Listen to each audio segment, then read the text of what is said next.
بريشka ninkii loo xil saaray injineerkii loo xil saaray baan ahay runtii halkan meel aad u kala sareyso khatar badan bay ahayd oo dadku ay ku jajabaan markay biyo marayaan hadalkeeda badal lagama talaabi kari jirin dhererkiisaas waa 26 mitir iyo 3 mitir oo ballaadha HB-na waaweyn baa ku jira iyo biro waaweyn oo wada HB-na xagga hoose weynu ka eegi karnaa awoodda halkan baabuur kasta oo imika ilaa 4 tan way mari karayaan marka laga hadlayo culayska iyo ay xijin karto hase yeeshee si aanay meeshu fawdo u noqon ballaadhkeeduna uu yar yahay waxa mari kara baabuurta Suzuki ugu weynta iyo tagaasida iyo waxyaabaha yar yar sharaf bay noo tahay galabta inaynu furayno bridge-kii koobnaa bridge-kan isku xidhay xaafadda Galo Waraabe iyo Maxamed Mooge dabcan xaafaddani sida la sheegay farsamayaqaanku sheegay waxay meel kala go'an oo dadkuna ka talaabi karin waliba khaasatan dadka waaweyn maadaama ay aad u kala sarreysay dib badan iyo culays badan ku haysay sidoo kale isku talowga labada xaafadoodna culays badan ku haysay markii aanu halkan soo degnay waxaa noo muuqatay in xaafaddu u baahan tahay intaa in laga caawiyo shirkadduna waxay go'aansatay inay hawshaas wax ka qabato bridge-kan kooban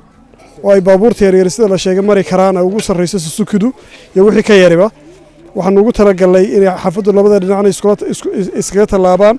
sidoo kale dadka waaweyn iyo dadka jilicsan ee labada xaafadood u kala talaabayay ee qofka guriga ku jira iyo qofka gurigan ku jira inay isku talaabi kareen in iyaguna helaan ujeedadeedu waxay inaan bulshada wax kamid ah waxaanu ka shaqaysanaa ku soo celino inaanu bulshada garab istaagno oo taageerno sidoo kale inaanu ka qayb qaadano horumarka iyo bilaada caasimadda iyo isu socodka magaalada lafteeda waa arrin muhiim ah marka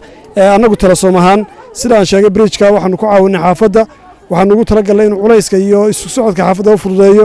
waana qayb kamid ah inaan bulshada la qaybsano hawlaheeda iyo shaqooyinkeeda sidoo kale dawladda hoose aanu kala shaqeyno wixii mataqaanaa isku soo dhaweynaya ee fududeynaya hawlaha ee isu socodka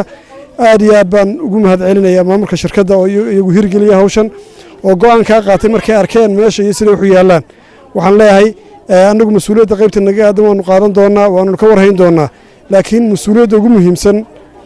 waxay dusha ka fuulaysaa xaafadda iyo mataqaana mas'uuliyiinteeda iyo cidda degan iyo dawladda hoose oo mas'uuliyaddii guud bay noo hayso marka hore iyagu mas'uul naga aha in laga warhayo bridge-ka sidii bridge-kaasi mataqaana uu noqon lahaa mid muddo badan jira oo maamulka cusub ilaahay subxaanahu wa tacaala mas'uuliyaddeena ugu dhiibay waynu soo dhaweynaynaa iyagana waxaynu ugu baaqaynaa iyaga iyo xaafadda iyo wixii kale ee tabarucaad ka shaqeeyaba inaynu ilaashanno kuwa kale aynu baahannahay inaynu qabanno ayaa magaceedu yahay runtii bridge-kan wuxuu waxtar weyn u noqonayaa insha Allah dadweynaha xaafadda iyo degmadaba isku xidhka xilliyada roobabka iyo gaadiidkaba shirkadda Telesom oo naga mahadnaqaynaa wada shaqaynta fiican ee dawladda hoose la leedahay iyo adeegyada bulshada markii koobaadna maaha markii u dambeysay noqon mayso insha Allah wada shaqayn fiican oo leenahay mashaariic iyo wax qabad inta ka badan insha Allah waanu ka wada shaqayn doonaa si wada jira runtii dadweynaha degmadan gaar ahaan bridge-kan loo sameeyay waxaan kula dardaarmayaa in bridge-kan ilaashadaan marka ugu horeysa iyagu ilaashadaan oo waxa weeye hadii jeer marka goobahan kala sameeyo dadku goob qashin ka dhigaan oo qashinka hoos dhigaan oo qashin ku soo ururiyaan in qashinka ka ilaashadaan wixii kale wax yeelo keenaya iyaga bridge-kan loo sameeyay iyaguna ilaashadaan baan dadweynaha ku wacyigelinaa ka degmahan mas'uuliyadda anaga la wareegana insha Allah dawladda hoose ka sii sakow waan ku ilaalin doonaa cidii lagu qabto iyo cidii wax yeelo u geysatana talaabaan ka qaadi doonaa insha Allah aan aad iyo aad baad mahadsantihiin kulli maanta waxa aynu xadhiga ka jarnay bridge ay hirgelisay shirkadda Telesom waa wax Ilaahay loogu mahadnaqo waynu u ducaynaynaa shirkadda marka hore waxaan leenahay jazaakallahu khayr waxaynu ognahay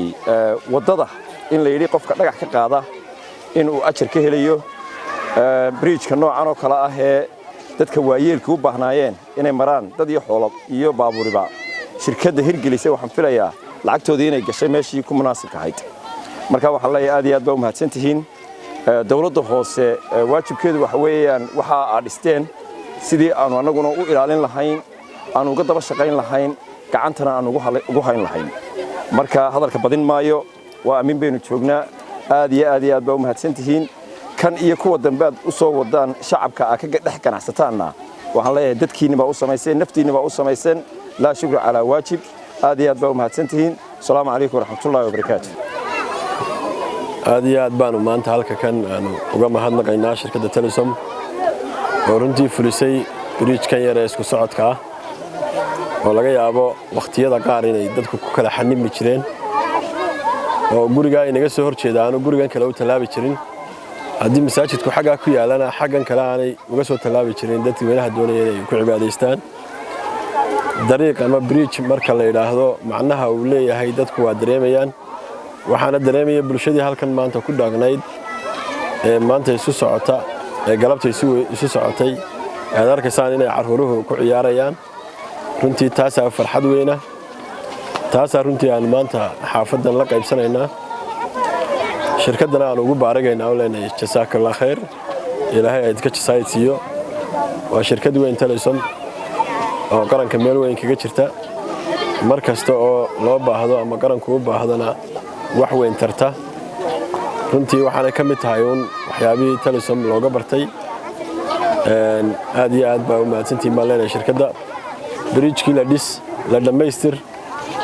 ciddii ilaalinaysa waa dowladda hoose koow horta cidda ilaashanaysa waa dadweynaha xaafadda degan ee maanta dareemaya isu socodka qodobka labaad cidda danaynaysa ee ilaashanaysana waa degmada uu ku yaalla ee Maxamed Mooge horumarka caasimadana uu soconayaa meelo fara badan oo dhismo u baahan waa jiraan dadweynaha waxaan ugu baaqaynaa inay garab istaagaan na taageeraan na garab istaagaan insha Allah taala noola soo duceeyaan